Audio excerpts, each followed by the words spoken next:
Assalamu alaikum. I am Samina Kosar, teacher GHS Nova Gabra. Dear students, we are going to start history before the industrial revolutions. तो प्यारे बच्चों, जब industrial revolution ही आया था, अभी आना शुरू नहीं हुआ था, तो इंडस्ट्रीज़ तकरीबन 18वीं सदी मेरे सेंस में इंडस्ट्रीज़ का आना शुरू होता है।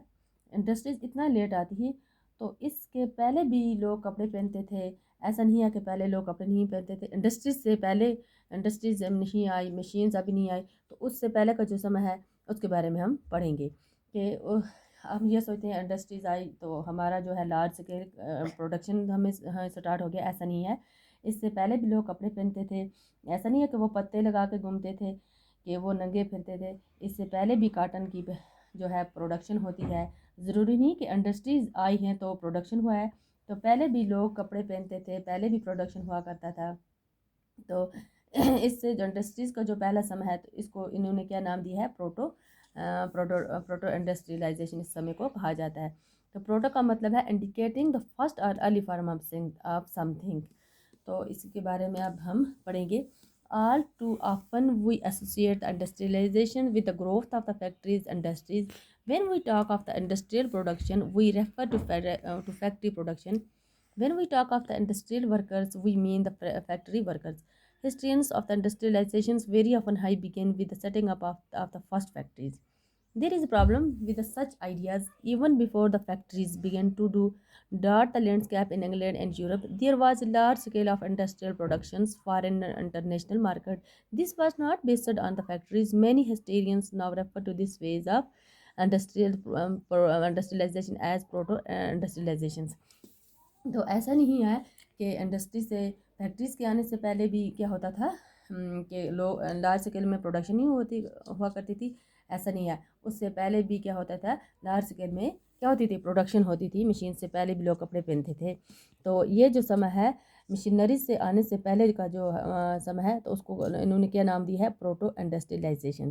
In the 17th and 18th centuries, merchants from the towns in the Europe began to moving the countrysides, supplying money to the peasants and artisans, persuading them to produce for an international market. With the expansion of the world trade and the acquisition of the colonies in different parts of the world, the demand for the goods began growing. But the merchants could not expand productions within the towns. This was because here urban crafts and trade guilds were powerful. There were the association of the producers that trained the craftspeople, maintained control of the productions, regulated competitions and the prices, and restricted the entry of the new people into the trade. Rulers granted different girls the monopoly right to the producers and trade in the specific products. It was therefore difficult for new merchants to set up the business in towns, so they turned to the countryside. तो यहाँ पे ये क्या कहते हैं कि 17वीं और 18वीं सदी में क्या होता है, जो मर्चेंट्स हैं, सौदागर जो है, वो merchants from the towns in Europe began moving to the country side. उन्होंने मूव करना क्यों शुरू किया कंट्री साइड की तरफ से? उन्होंने supplying the money peasants and the artisans, persuading them to produce for an international markets.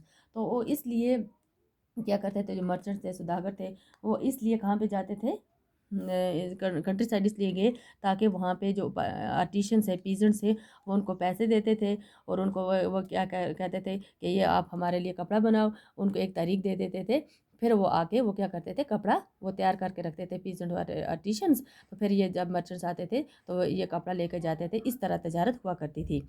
With the expansion of the world trade and acquisition of the colonies in different parts of the world, in demands for the goods begin growing. तो जब इसकी जो ही इसकी demand और grow होती गई, but the merchants could not expand production in the towns. लेकिन जो मर्चेंट्स है वो अपनी जो उनकी क्या है तजारत है, वो एक्सपेंड नहीं कर सकते थे टाउन में, क्योंकि because here urban crafts and trade goods very powerful, कि वहाँ पे ट्रेड गुड्स बन गए थे। तो ट्रेड गुड्स का क्या मतलब है, in associations of the trades manufacturers with controls the production. वहाँ पे ऐसा होता था कि जो वहाँ पे क्वीन होती थी या राजा होता था, वहाँ पे वो उनको कुछ बराई वगैरह दे देते थे, चंद ट्रेडर्स वो उनको कहते थे कि हम ही ये क्या करेंगे, इसकी तजारत करेंगे, यहाँ पर किसी और दूसरे को तजारत वो करने नहीं देते थे। इसको ट्रेड गिल्ड्स कहते हैं। तो जो सब कंट्रोल था वही करते थे। किसी और को अगर कोई बिजनेस करना चाहे तो वहाँ पे उसको लाइसेंस वगैरह नहीं देते थे। ही जो होते थे 4-5 ही सब क्या करते थे, ट्रेड करते थे। तो इसको ट्रेड गिल्ड्स कहते हैं। इसलिए कोई और वहाँ पे नहीं आकर ट्रेड्स कर सकता था। तो सब उन्हीं की कंट्रोल में प्रोडक्शन होता था। Regulars granted the different guilds the monopoly to the right of the peoples and produce the specific products. It was therefore difficult for the new merchants to set up business. इसलिए ये मुश्किल होता था कोई और आके वहाँ पर बिजनेस स्टार्ट करे टाउन्स में। So they turn to the country side, इसलिए वो कंट्री साइड में मूव करना शुरू कर दिया। In the country side the poor peasant and artisans began working for the merchants.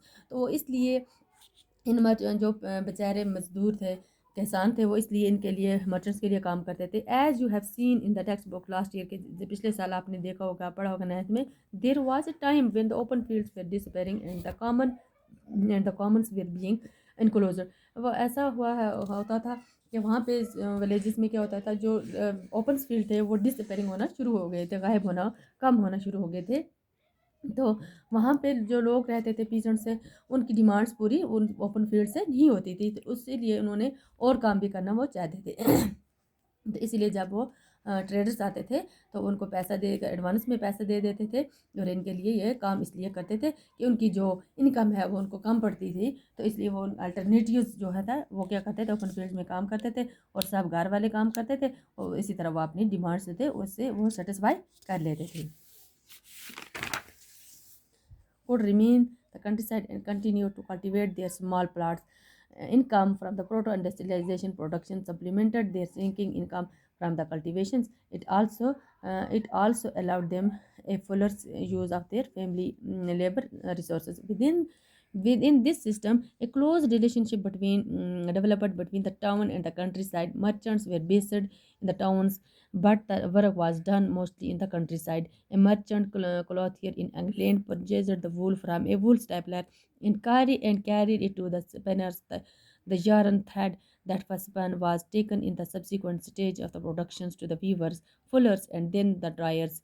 The finishing was done in the London before the export. The merchants sold in the cloth in the international market. London, in fact, came to be known as the finishing center. तो इसी तरह इनके दरमियान जो था एक बहुत गहरा ताल्लुक रहता था मर्चेंट्स के और पीजेंट्स के, इनके दरमियान क्या रहता था, बहुत अलग ही रहता था।